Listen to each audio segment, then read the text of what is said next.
140 కోట్ల భారతీయుల గుండె చప్పుడు ఇవాళ దుబాయ్ వేదికగా జరుగుతున్నటువంటి ఛాంపియన్స్ ట్రోఫీ లోపల భారత్ గెలుస్తుందా గెలవదా అనేటువంటి విషయం మీద వాళ్ళు అంటే ఇవాళ మన వాళ్ళు ఆడిన ఆట అనేటువంటిది చిరస్మరణీయమైనది. తప్పకుండా భారత్ విజయం సాధిస్తుందని అనుకున్న తన లోపల ఈ కోట్లాది ప్రజల ఆశలను వమ్ము చేయకుండా ఇవాళ భారత జట్టు మరి ఆ యొక్క వేదికగా మరి ఒక విజయం సాధించడం జరిగింది.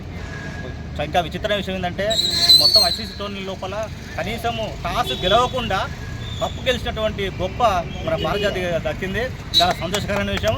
అదేవిధంగా టీమిండియా అనేటువంటిది మొదటి మ్యాచ్ నుండి లాస్ట్ మ్యాచ్ వరకు కూడా ఎన్ని ఒడిదుడుకులు ఎదురైనా కూడా ఎంత ఒత్తిడి ఎదురైనా కూడా ఖచ్చితంగా ఒక్క మ్యాచ్కు ఊడిపోకుండా వాళ్ళ విజయం సాధించడం అంటే చాలా చాలా సంతోషకరమైన విషయం. ఇలా అద్భుతం.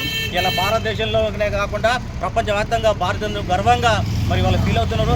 అందులో భాగంగా మహబూబాబాద్ పట్టణ లోపల యూత్ అంతా కలిసి మరి యొక్క క్రికెట్ సంబరాలు చేసుకుంటున్నాం. ఎందుకంటే చాలా సంవత్సరాల తర్వాత మనకు ఐసీసీ ట్రోఫీ అనేది వచ్చింది. లాస్ట్ టైం కూడా ఐసీసీ ట్రోఫీ ఫైనల్ లోపల మనం న్యూజిలాండ్ చేతులు ఓడిపోయినాం. ఇవాళ న్యూజిలాండ్ ఓడిచి కసి తీర్చుకున్నాం.